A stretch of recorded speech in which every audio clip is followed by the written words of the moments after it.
Good morning, O'Neill. I hope everyone's having a wonderful day today. It is Monday, May 4th. May the 4th be with you. I'm hanging out in Mr. Ruiz's room because it's Teacher Appreciation Week. And he's got these capes in here, super teacher capes. So I'm hanging out with these, and I have a wonderful story for you today. It's called A Letter to My Teacher. Now, I don't cry very often, but this story made me tear up a little bit. So we'll see how I can get through it today. I just appreciate all of my teachers that I've had in the past that have guided me through life and have helped me through, just learning to be a good person. Every single teacher that I've worked with in the past who has taught me how to be a good teacher, and the staff and teachers at O'Neill. It's the best staff ever, the best teachers ever, and I thank you and appreciate you every single day. So let's go ahead and read A Letter to My Teacher. Dear Teacher, whenever I had something to tell you, I tugged on your shirt and whispered in your ear. This time, I'm writing a letter. I hope you remember me. I was the one who marched to school that first day, splashing through every puddle I could find. I wore a bright yellow raincoat and a dark, stormy frown, because for me, school meant sitting still and listening, two things I wasn't much good at.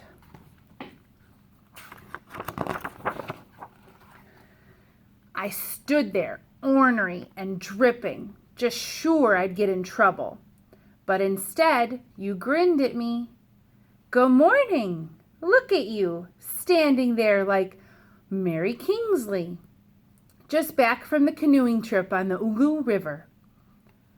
Who? I said. Where?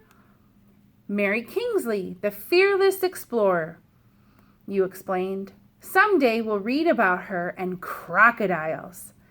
Now, get them up. Crocodiles? After taking attendance, you made a big announcement. Welcome, this year we'll be planting the first ever second grade garden. It will be our great experiment. Yay! We'll dig in the mud, I shouted. True, but first we read about plants, you said. We'll use math to measure our plot, and we'll write our garden plan. Reading, math, writing. I was better at running and jumping.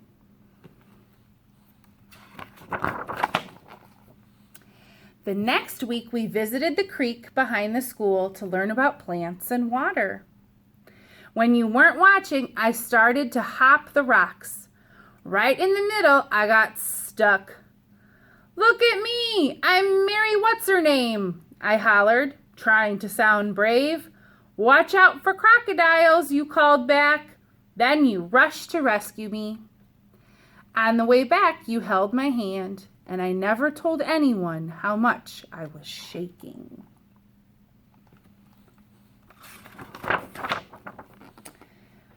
All fall, I tried hard to sit still. Right before Thanksgiving vacation, you asked who wanted to take Mouse Brothers home. Me, pick me, I shouted. But while I was busy eating turkey, my cat Lucy ate one brother.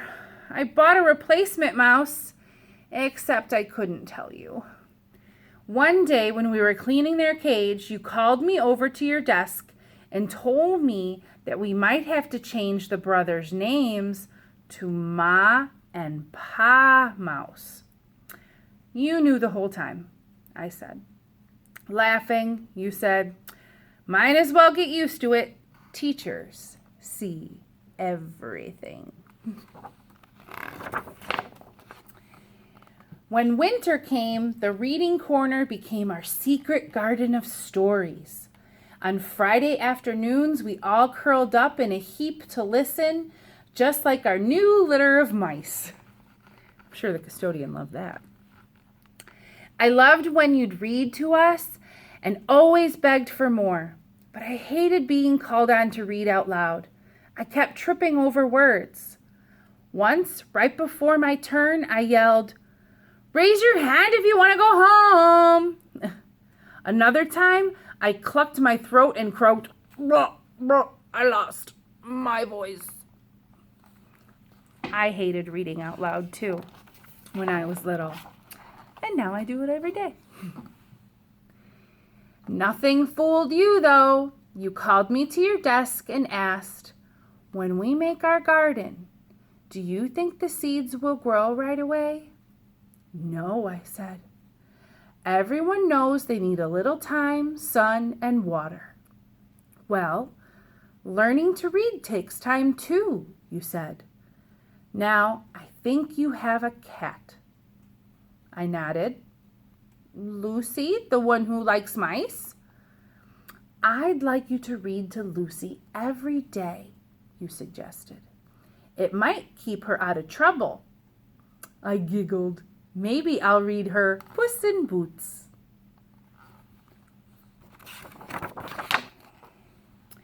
I practiced hard and you gave me extra help too. One day you bought me a special book. I met a real author and he autographed it just for you, you said. I looked at the cover and sounded out the words. "Wow, it's about her, the explorer, Mary Kingsley." You smiled. "Next week, you can share it with the class." In March, we explored our town. We went on a field trip to an old house. It was full of history and secret stairways. I love field trips. When I slipped away to look for the hidden treasure in the root cellar, you and the whole class had to trudge down the old stone steps to find me. I think even you lost your patience that time. Exasperating was the word you used. I remember because that night my mom helped me look it up in the dictionary.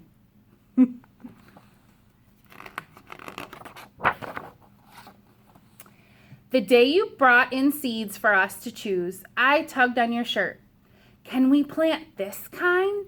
The packet says early spring. We can have bright red radishes in just a few weeks." "Good reading and great idea," you said. Thanks to the math games we played, measuring our garden patch was easy. At last, we turned over our soil and we were ready to plant. I was radish crew chief and read out all the instructions all by myself. All spring we weeded and watered and kept garden journals too. This is why I love this book in Mr. Ruiz's room, because he's Mr. Gardener. I love it. On the Friday before summer vacation, we wrote out invitations to every class to come enjoy the salad we'd grown ourselves. "Splendid spinach," said the principal. "It's because of the worms," I explained.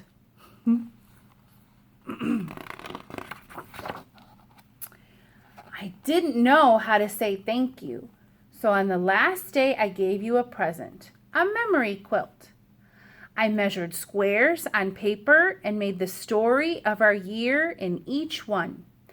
The reading corner, worms in our compost, the magnificent mouse family, and best of all, a picture of you and me.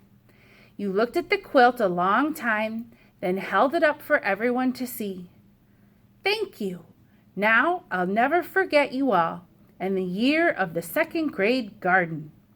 Me neither, I promised, and I never have.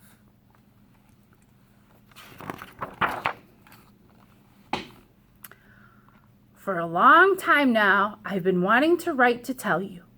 See, I'm getting all choked up already.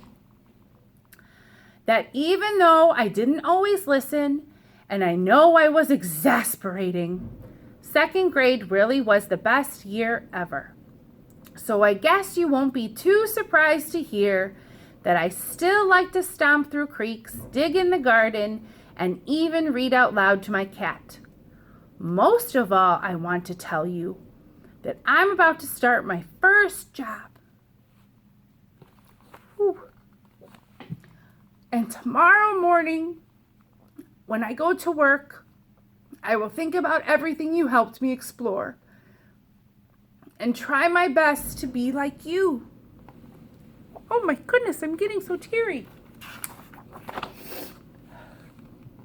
Thank you for being my teacher, your students. So she is the teacher now.